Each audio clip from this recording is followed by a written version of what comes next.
Hola Sofi, esta es mi maqueta acerca de la meiosis. Primero voy a hablar de la meiosis 1. La primera fase de la meiosis 1 es la interfase. La interfase consta de 3 subfases, que es la G1, la G2 y la fase S. En la G1 podemos ver cómo la célula va a ir creciendo. En la G2 podemos ver que tenemos células haploides y que los organelos se van a duplicar. Y en la fase S podemos ver que las cromátidas se duplican, el ADN se duplica y por la duplicación de las cromátidas se forman las cromátidas hermanas. Estas se van a unir gracias al centrómero. Ya, en la profase 1 de la meiosis 1 tenemos subfases. La primera es el leptoteno, en donde se da la condensación de los cromosomas. Por eso se los puede visualizar de mejor manera. Y los cromosomas homólogos empiezan su búsqueda para formar pares. Como se ve aquí, están buscando para formar sus pares. En la siguiente subfase, que es el cigoteno, los cromosomas homólogos se alinean uno junto a otro. A este proceso se le conoce como sinapsis. Entonces podemos ver que ya encontraron su par y se están alineando uno con el otro y uno con el otro. Esta es la profase 1, sus primeras dos subfases. Las siguientes subfases de la profase 1 es el paquiteno y el diploteno. En el paquiteno podemos observar que se cruzan los segmentos y se da el entrecruzamiento, en donde se da la recombinación genética. Aquí se da el intercambio del material genético de segmentos entre cromátidas no hermanas de los cromosomas homólogos. En el diploteno se puede observar que los cromosomas que ya están recombinados o que ya se realizó su entrecruzamiento se empiezan a repeler y se empiezan a separar.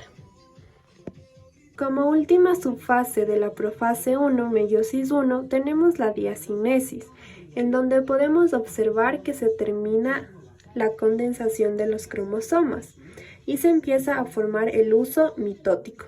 También ya desaparece el núcleo, como se puede observar ya no existe núcleo, y los cromosomas homólogos se empiezan a anclarse a los microtúbulos de huso. Continuamos con la metafase 1. Ya, tenemos a continuación la metafase 1 y la anafase 1. En la metafase 1 podemos observar cómo las cromátidas hermanas se alinean en el plano ecuatorial. En la anafase 1 podemos observar cómo los cromosomas se separan y se dirigen hacia los distintos polos por medio del huso. Tenemos que tener en cuenta que aquí no se separan las cromátidas, sino solo los cromosomas, es decir, que las cromátidas hermanas permanecen juntas. Ya, y para finalizar la meiosis 1, sucede la telofase 1 y la citocinesis. La telofase 1 se va construyendo la membrana y los cromosomas se descondensan. Luego, en la citocinesis, se van separando hasta que formen dos células haploides bivalentes. Como podemos observar aquí, ya se están separando y luego van a formar dos células haploides bivalentes. Después de que obtuvimos dos células haploides bivalentes, entramos a la meiosis 2, en donde se duplican los centriolos.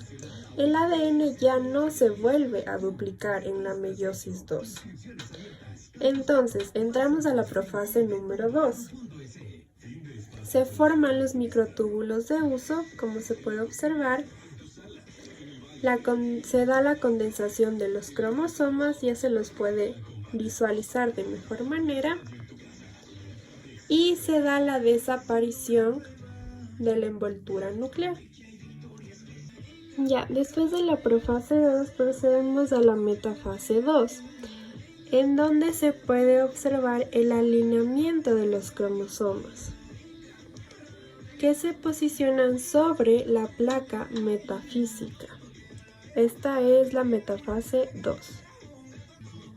Luego tenemos la anafase 2, en donde se puede observar que se separan los centrómeros de cada cromosoma y que se da la separación de las cromátidas hermanas. Se puede ver que cada cromatida se va hacia el extremo de cada polo. Esa es la anafase 2. Ya, la última fase de la meiosis 2 es la telofase 2 y posteriormente la citocinesis. En la telofase 2 se va a ver que se vuelve a construir la envoltura nuclear y que los cromosomas se van a descondensar. Aquí podemos ver los 3 cromosomas, los 3 cromosomas, 3 cromosomas y los 3 cromosomas. Posteriormente, en la citocinesis, vamos a ver cómo se va a ir separando cada célula. Es decir, que se van a formar 4 células independientes. Se van a separar esta en 2 y se van a separar esta en 2. Se forman 4 células independientes, que son diferentes entre sí. Van a ser haploides monovalentes. Aquí se van a generar los gametos, que tienen la mitad del material genético, como se puede observar. Tienen la mitad de la madre y la mitad del padre. Y al final el individuo va a tener 46 cromosomas haploides. Esta ha sido mi maqueta, espero que te guste, Sofía.